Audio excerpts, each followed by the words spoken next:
Bledsoe was arrested. Patrick Montgomery was in court. Jonathan Manapa will stay in federal custody. No, I don't take responsibility at all.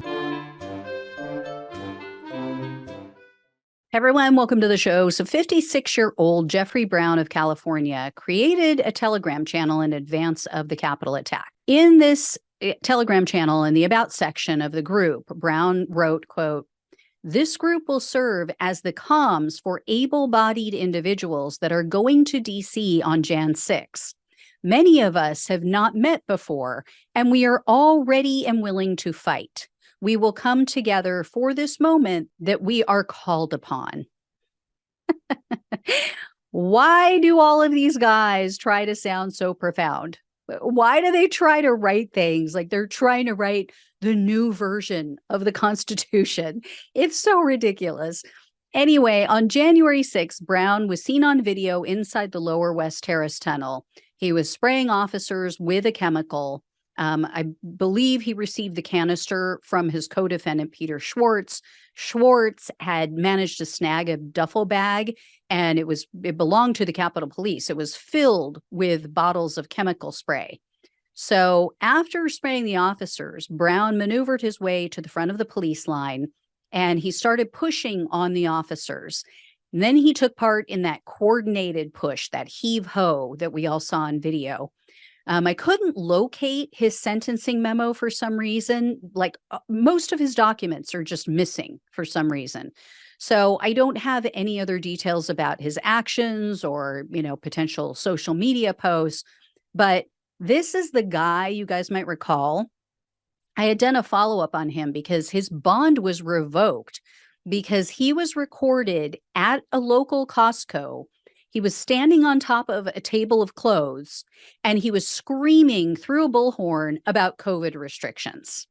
So the judge saw that, the prosecutors brought it to his attention, and so they sent him back to jail in September of 2021.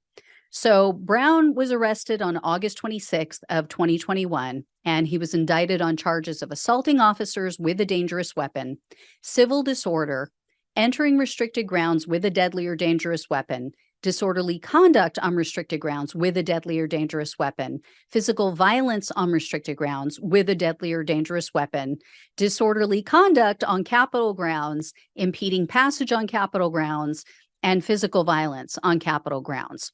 Brown, unlike most people, refused a plea deal. In December of 2022, he had a jury trial, and he was found guilty on all counts with the exception of impeding passage on Capitol grounds. Based on the most serious felony, he was looking at up to 20 years in prison, 3 years of probation, and $250,000 in fines. The prosecutor, though, requested 70 months in prison, 3 years of probation, and $2,000 in restitution. Brown's attorney, on the other hand, asked for 40 months in prison.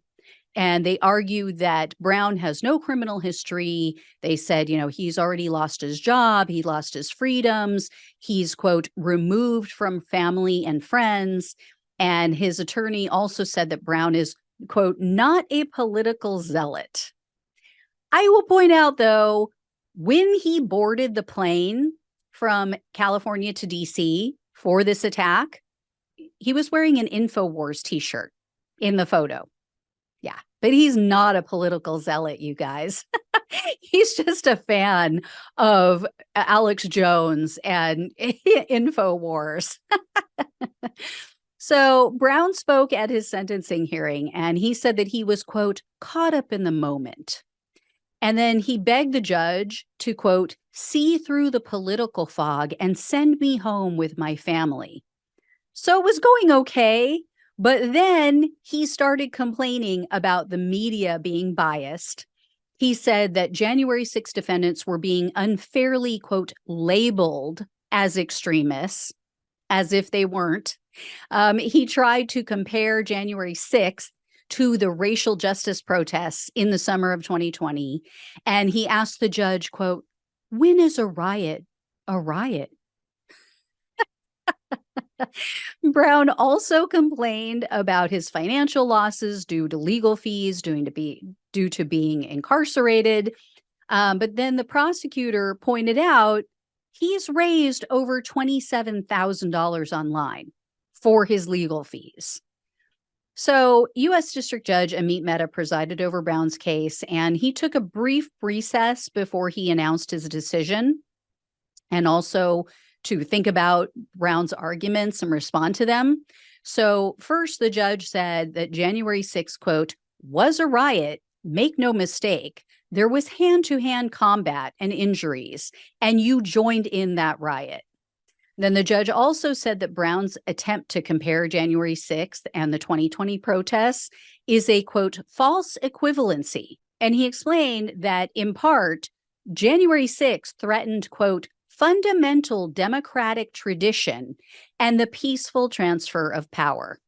Then Judge Mehta went on to tell Brown that he wasn't being prosecuted because of his political leanings, because of his support for Trump. And then he told Brown, quote, until January 6th, we accepted elections. And then he said, quote, I can't send you home. With that, Brown was sentenced to 54 months in prison. And there were no details provided about any probation or possible fine or restitution. But if I locate any additional details in the days ahead, I will definitely provide an update for you guys. I think this was a decent outcome. As much as I would have liked to see the prosecutor get the 70 months, he's still going to receive 4.5 years in prison. And he's a convicted felon. That's better than most of these violent patriots. Anyway, guys, like I said, if I hear any more, I'll let you know. Thank you so much for watching and listening. Please like, share, and subscribe. Please donate if you can. Love you all. Take care, and I'll talk with you soon.